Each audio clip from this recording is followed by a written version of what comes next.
And welcome to this edition with Taco Tuesdays with Ace. I am here with Patrick Chalvire, sports anchor for KFOX 14. Patrick, welcome. Appreciate it. Thanks for having me. Tell us a little bit about yourself. And we know you're a Miami boy. Yeah, can you tell? Just a little bit. So tell us what it was like growing up in Miami. It's I always tell everybody we're a melting pot. And what I mean by that is there's so many different cultures, right? You've got your Cuban culture, you've got Venezuelans, you got Dominicans, you've got Jamaicans and Haitians. It's crazy because you meet and you intertwine with so many different people. So not only am I there with like my family and kind of growing up that way, you get to kind of almost feel like you're growing up in different communities, in different cultures. And I went to an all-boy high school. But a lot of it was a lot of like Cuban families, Cuban backgrounds. So I kind of almost like grew up in that sense in terms of, just the way people spoke. If you get invited to like family parties or whatnot, you get to kind of be a part of that and see that culture. So that's pretty much how it is. It's just a variety of cultures all intertwined in one community, which I think is like the coolest thing, because then obviously like the food gets involved. Mm-hmm. So like one day you're having Cuban food, the next day you're having Dominican food, and maybe you're having Puerto Rican, and there might be some subtle changes, but there's big differences in it, and you see it, and that's like the coolest thing. And I always tell people whenever you go to Miami, it's like just listen to the people, try different foods, because everybody's like, oh, it's all Cuban food, right? It's like, well, yeah, but there's other mixtures in there as well, which is the cool part. So it's a nice little like melting pot, and that was like the coolest thing growing up. I mean, it's crazy, and it's constantly growing. Constantly growing. All boys school. That's interesting. Yeah. Did you play sports out there? I did a little football, and then my senior year did a little track, just kind of, just being with friends and whatnot. I did volleyball like middle school, and then my freshman year of high school. That was probably when I first started off. So yeah, it was volleyball first, then football, and then like just track as well. Just track on that. Yeah. So what got you into the career path of news journalism? Was this in high school? Not until you got to college? It wasn't until I got to college. I went to school at FIU, and I was kind of in that phase of, all right, what am I going to do? I actually studied and wanted to study first criminal justice. I was doing that for about a year. And then I'm walking on campus with a buddy of mine, and at the time, and they still have it, but at the time, they had the student-run newspaper, and they also had a radio show, and they had a segment for sports radio. But to be on the radio, you had to be on the paper. So I was like, oh, that'd be cool. You can get to cover like the teams and whatnot. So I was like, all right, let's go try it out. Let's do that. And like growing up, my mom used to always tell me, like, I see you either being on TV or being a lawyer, because I like to talk, and I was always like arguing or like ranting or whatever.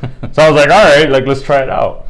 And it really just kind of took off from there. I went from being like a contributing writer and being like, just a weekly host on the sports show, to being like, the assistant sports director, to being, this writer covering the FIU football team, covering the basketball team, baseball. And it really just took off from there, and I continued to enjoy it.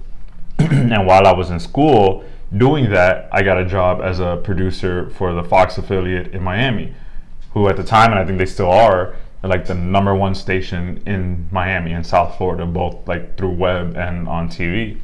So I kind of just like got intertwined with the college aspect of it through FIU, and then covering it from a big news station in Miami, which is their like a top 25 market.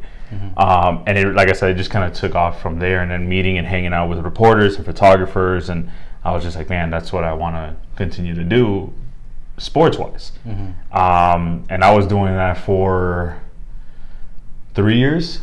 I was doing that for about 3 years, and then I moved to Texas, went to the Valley for two and a half, and then I moved here. Now going back, that big jump from college news reporting to kind of mainstream. Yeah. How big was that jump?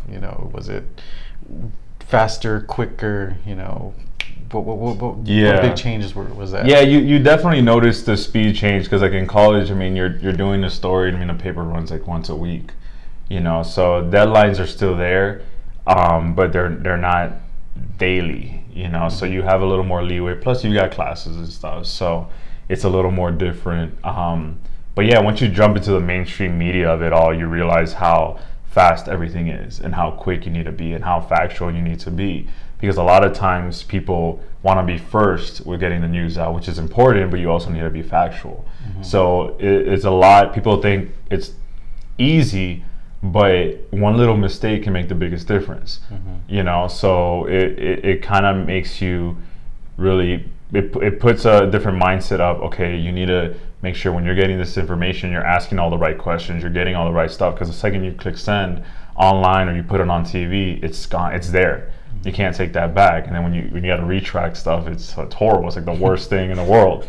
So yeah, that was always the hardest, because and then like with FIU in college, you have people going over your stories and double checking, triple checking. So you can make a mistake that first time, and then you have like a professor who goes over it and makes sure this is the right way to do it, or this is right, and making sure. So you have that. Sometimes with like mainstream big time media, you might not have that. It's almost like you may have one person reviewing it, but you might just be like, look, like, get it out there as soon as you can, like whenever you know it.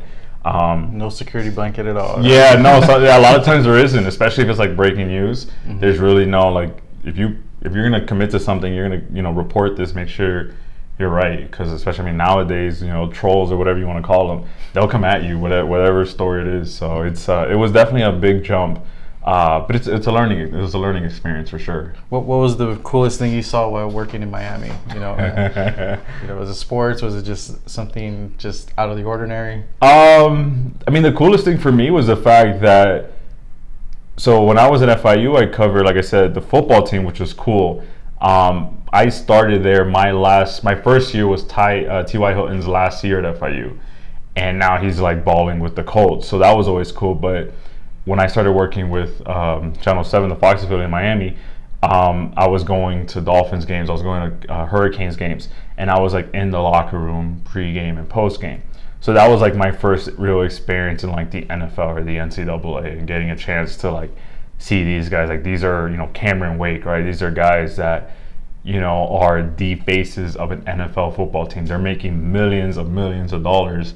And the same distance I am to you is how I was of like Cameron Wake, Jarvis Landry kind of thing, getting a chance to talk to them, right, and interview them. And that's how it was. I mean, the photographer that I was with, and the sports guys basically trusted me and said, hey, you know what you're doing. You have experience talking to players. We'll go with what you get, but you get it. So the photographer would basically say, go in there, take a mic, and I'll be right behind you. And I would just take the mic, and I was a little smaller than the older guys, so I would just kind of like squeeze in a corner, and a few times, like, they get like shots of me, and I'd be right there in front of the player and just asking them questions about the game. And that was like the coolest thing, because you really feel like you're a part of this group, and you're getting a chance to talk to a player. And that was the coolest thing, because again, that was when I really realized this is what I wanted to do.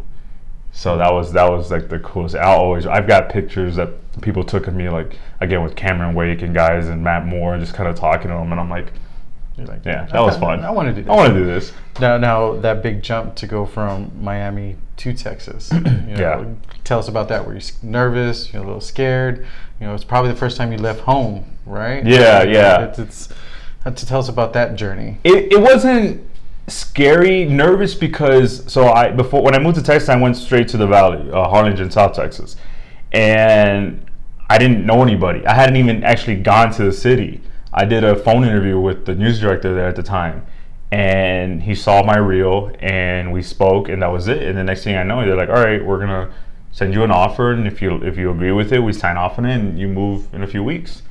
And that was it. Like I said, I had never been to Texas. I had never left the state of Florida to live. I'd gone other places, but to live was completely different. And I pretty much just packed up my bags and just flew out there, and put my car in a truck, and that was it. So when I first landed in Texas, in Harlingen, I had friends pick me up, and that was the first time I was like, man, this is really happy. There's no turning back. There's no turning back. I mean, South Texas, I guess it's similar to El Paso in the sense of, with like the weather minus the humidity, right? There is humidity there, but it was a lot different than like Miami weather. So it really was a wake up call.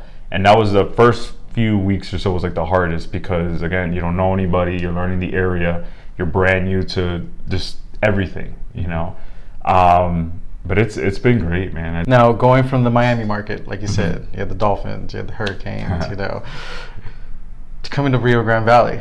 Yeah. How was that, I guess, for you mentally? Like, okay, we're not covering those same big stuff, but how do I own this and do the best I can? That was the toughest, because the only big thing we had was, UTRGV, their college there, and they had the Vipers, the Rio Grande Valley Vipers, who are the affiliate to the Houston Rockets, the G League, and that was it. And that was the toughest thing, because you really realize, one, how big Texas high school and Texas football is in Texas, but two, you really have to understand that it's a community-based industry, at least in this point, right? You may have like your teams here and there, but people really do care about the high schools and what they're doing. So I almost had to kind of take a step back and realize that, well, the importance isn't going to be your NFL team per se, or your college team. It's going to be at the high school level. And that's when I really opened up to realizing like how important that was, whether it's, kids signing to play in college, or, that big Friday night game or whatnot. That was the biggest change for me, I think.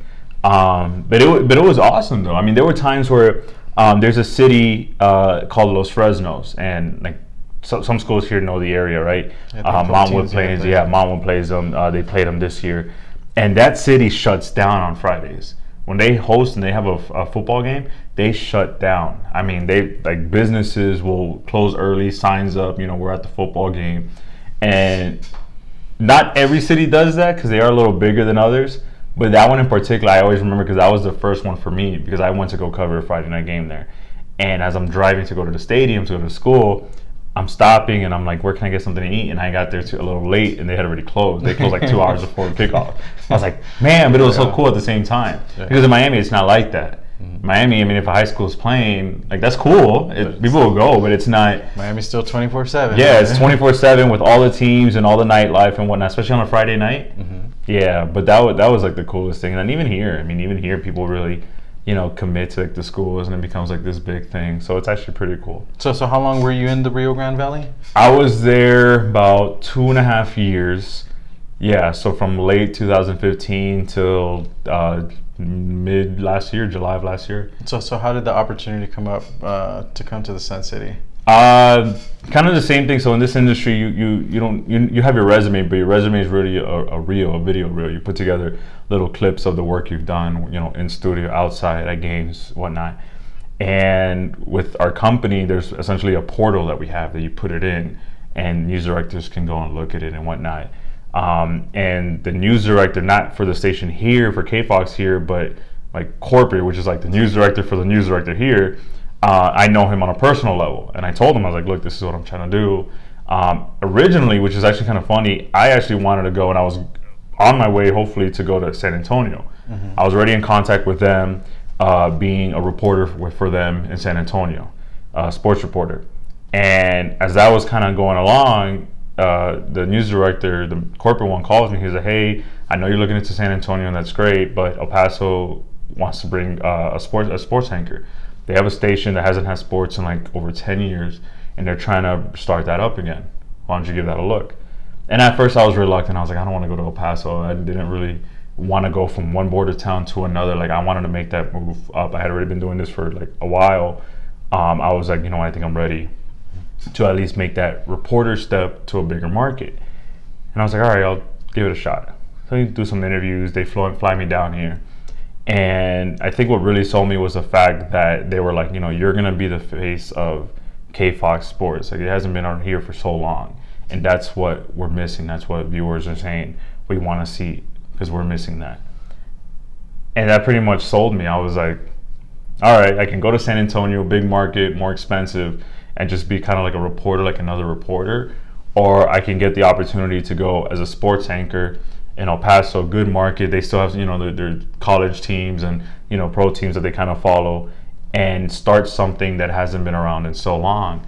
So that's what really sold me, because at the end of the day, it's almost like, San Antonio's a bigger market, it's cool, but that title was also kind of nice too. And like I said, when they flew me down here, I loved it. you know, from the mountains, which I had never really seen. You know, and it sounds naive almost, but I had never been in an area where there were mountains. The valley doesn't really have mountains. Yeah, we take that for granted. Yeah, you know. We see them every day, and when we go outside the city, you're like, oh, there's nothing out there. Yeah, exactly. You know, it's like it's nice or it's flat, but that's what it is. So that's when I was like, you know what, like I can enjoy, you know, being here. And then, you know, dry heat is a lot better than humidity. It gets hot, don't get me wrong, but when you compare this kind of heat to summertime heat in the valley or even summertime heat in Miami, I'll take this for sure, without a doubt. Yeah, I can't do humidity. If I had curly hair, it would probably be crazy. But no. I know, that's why I cut mine. I was like, So now you make it to Sin City, you know, different market. Yeah. Culture's very enriched here. Multiple languages, obviously, that you've seen already, you know, coming from Miami and all that. What has surprised you about the diversity here in El Paso? Or has anything surprised you on that? I think what has surprised me is just how nice and welcoming people are. A lot of times, and you see it sometimes in Miami, a lot of times people are kind of about themselves, or they can be very selfish sometimes or rude.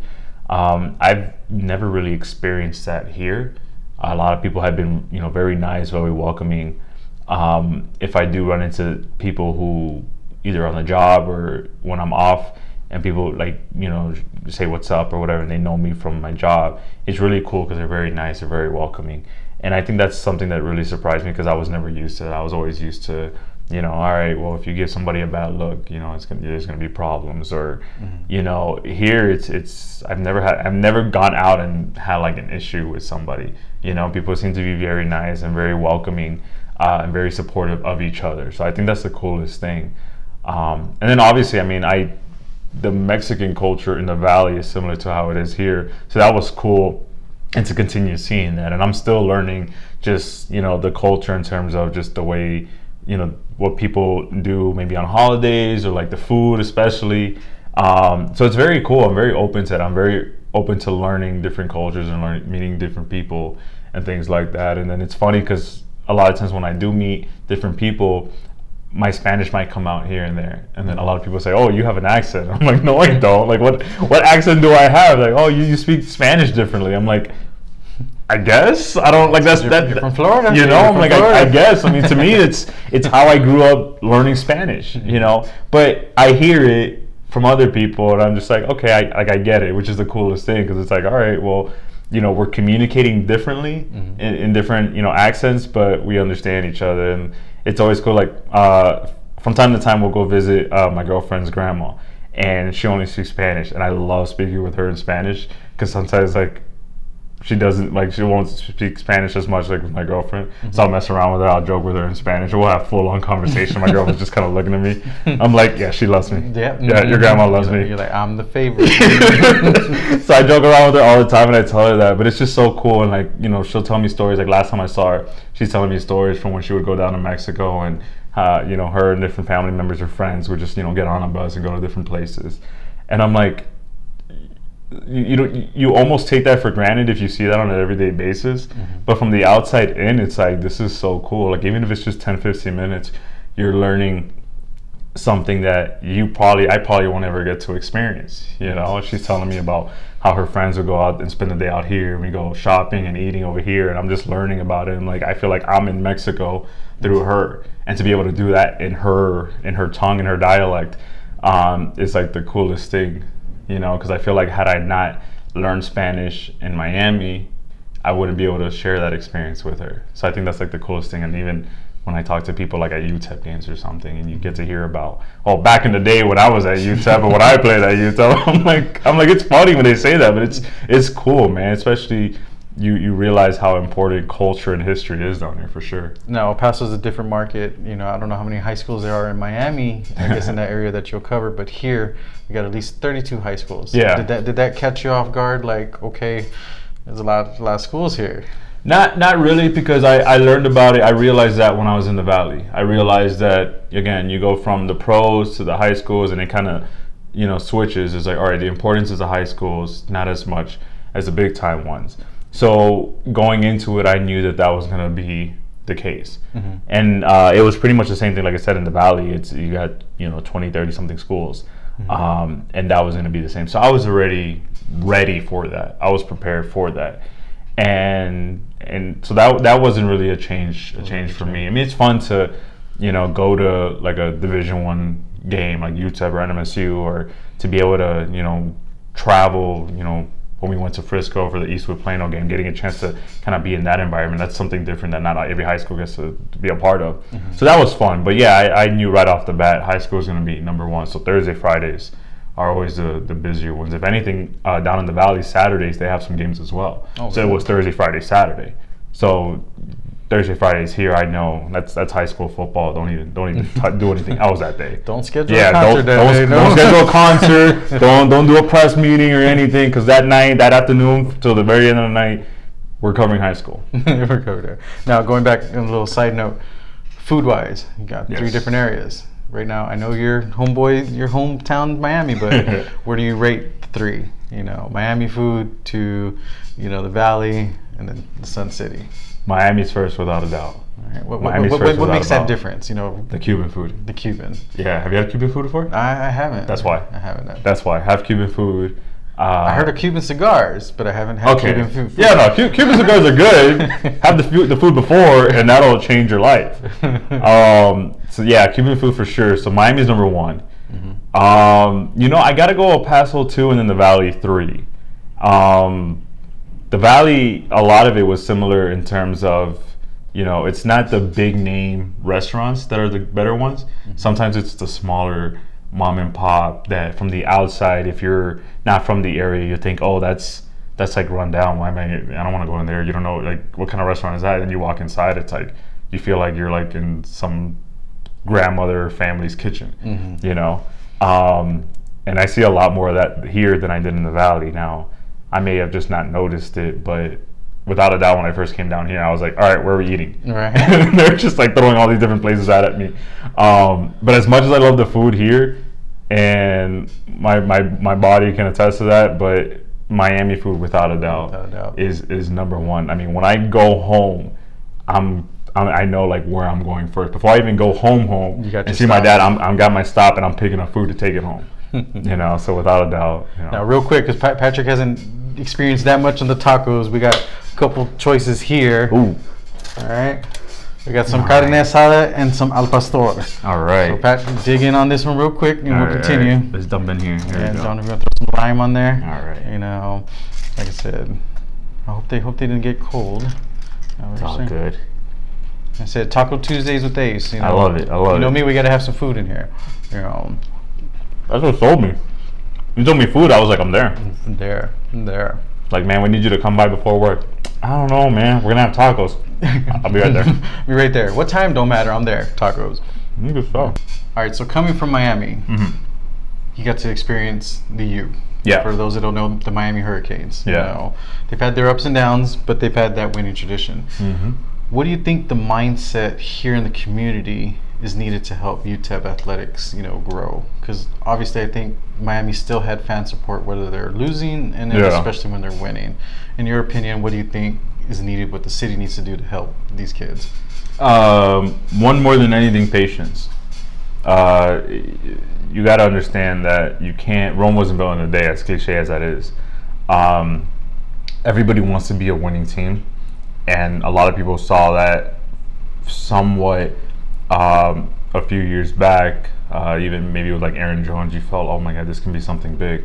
But then when it starts to go downhill, people want that quick change. And unfortunately, that isn't as easy as it is for a number of things. I mean, whether it's the land sculpture of it, selling El Paso to people outside of the area is difficult as well. And again, El Paso doesn't have, or UTEP doesn't have that winning history.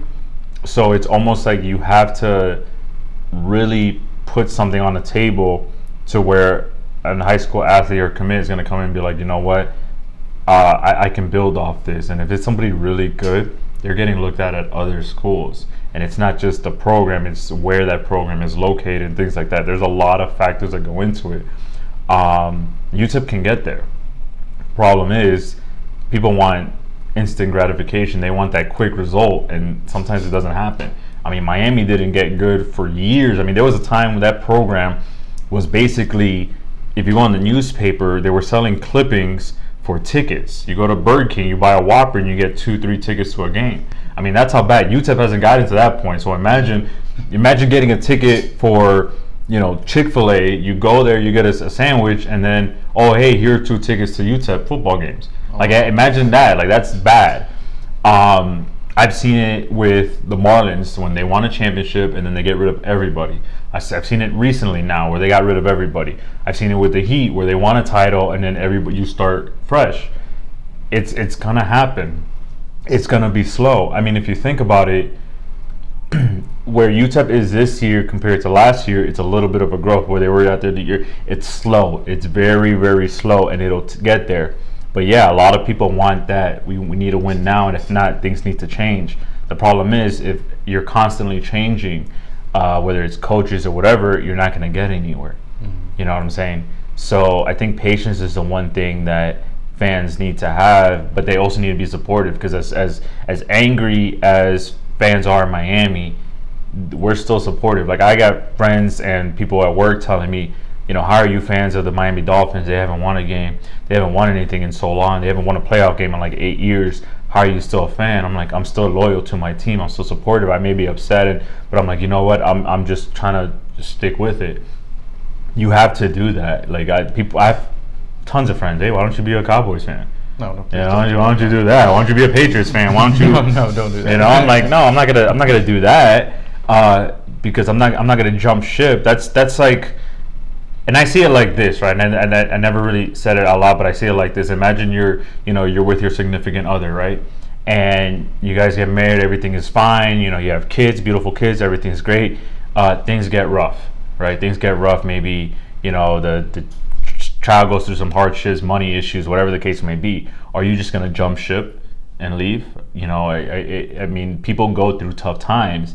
And it's how you deal with that and how you get through that matters, and then things get better. And I know it's like a crazy extreme, but I see it like that because I hear what the fans are saying. Mm-hmm. And I see like they want all these changes and they're angry and they're upset and things and that. But you're not in that situation. Like, it is difficult to go through that. Patience, I think, is the one thing. And there needs to be understanding. There needs to be understanding that, UTEP isn't going in there like, well, we're gonna lose more games, so nobody wants to go through that. We're cashing in this. Yeah. Nobody's, and it's tough. They're trying. They may say, you know what, we're not gonna make it to a bowl game, but we're trying to do better than what we were last year. We're trying to build something that won't be a 1-year success, but will be a 3, 4, 5, 6 year kind of continued success. Mm-hmm. That takes time. Yeah, you can do great now, and you can have next year will be great, and then after that, you're back to square one. As opposed to, let's go through this tough time now so that we continue growth.